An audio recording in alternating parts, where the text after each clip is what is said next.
Alright, hello everyone. So here's another case study from today, which I thought is good to do. This is euro dollar, and the reason I brought this one up is because you guys know that euro dollar has a Tuesday swing day, right? And if you recall, we had a weekly PST at 72, which is a price of 16.21. Okay, that's that red line. And yesterday the daily PST was up here, and that was a price of 16.37.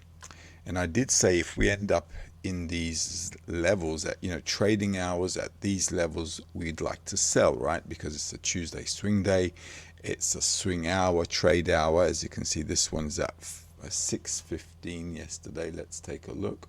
Yesterday was Tuesday, so I had 6:20. All right, so these are Tuesday hours, right? 6:20. Okay, and that should be and, not nad. All right, so 6:20. So at 6:20, the market comes to, as you can see, that PST level just in that time period. So New York jumps up. This is the pre-trade session, and then this is 9 a.m. This is 9:15. Okay, in New York morning session, my time is, as you can see, is it 6:15? 6:15 my time. So it's not.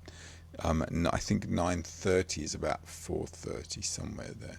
Okay, so that's about what, 11. All right, so in the morning or whatever, 11:15, I guess. All right, well, you can check anyway. So the market sells off. Now yesterday I wasn't in the market because I was out, and if you're following Twitter, you'll know. If you're following x.com, you know where I was, but this is where the market sold off. All right, so today we had trade hours. Okay, the trade hours for today, and I mentioned them in the video, and I also put them here. And the next trade hour for this one is 4:20. And in the video, I mentioned to pay special attention to a time period here. All right, remember those hours? Okay. Now this trade is already covered. I just covered it manually because the tight stop loss. All right. As you can see, that's 103 bucks. Why? Because I don't want to be staying in the trade, okay, if it is against my trading hours, especially at a PST level. This time period I've mentioned to you guys, you're going to have to be mindful about. If things go in our direction, we're going to adjust stop here, since we only have one more trade in here, and that's what I posted in the euro dollar in the members area too, as you can see here, right? So euro dollar swing day Tuesday, trade hours, and we're just doing the same setup in this zone, right? So this one was the like 1 to 2, so I got rid of it, closed it manually because it was London pre-trade session. Didn't want to take a chance, so I closed it with 100 bucks. The second target is just above the weekly there. I've adjusted that. Okay, and that's 1 to 8.5.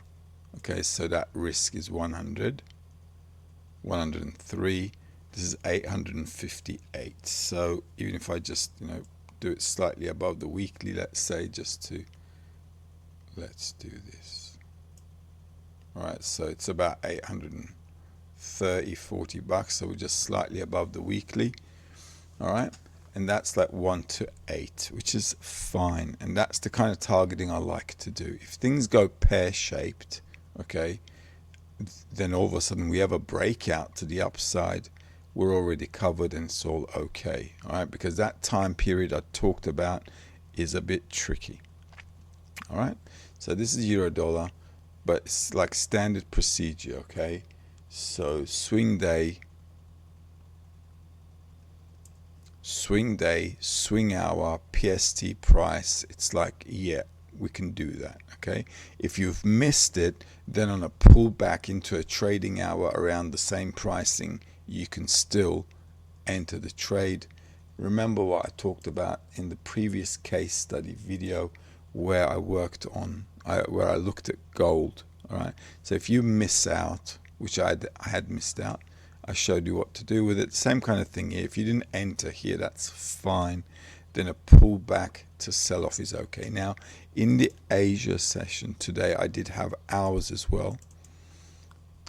Okay, and one of them was 4 o'clock, the other one was 5:45. 5:45 is there. Okay, so we had that zone as well. Asia session sold. This is London pre-trade session at the moment.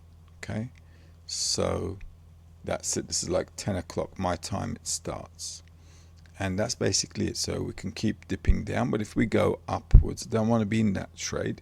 And then the next time I want to take a look at it is going to be at 4:15. All right. So what am I going to do until 4:15? I'm going to spend some time with Al, maybe take a swim, maybe work out a little bit and relax, or maybe do, I don't know, whatever. Reply to emails. But at the end of the day, this is it. So we've done one trade. Until the next trading hour here, we don't have much to do. If you covered the trade, you're just going to have to let it go. And if you want to just review what's going to happen between those hours I talked about here, then that's, you know, your privilege if you like screen time. All right, so that's a nice short case study, as you can see, with euro dollar, just like pretty much what we did with gold.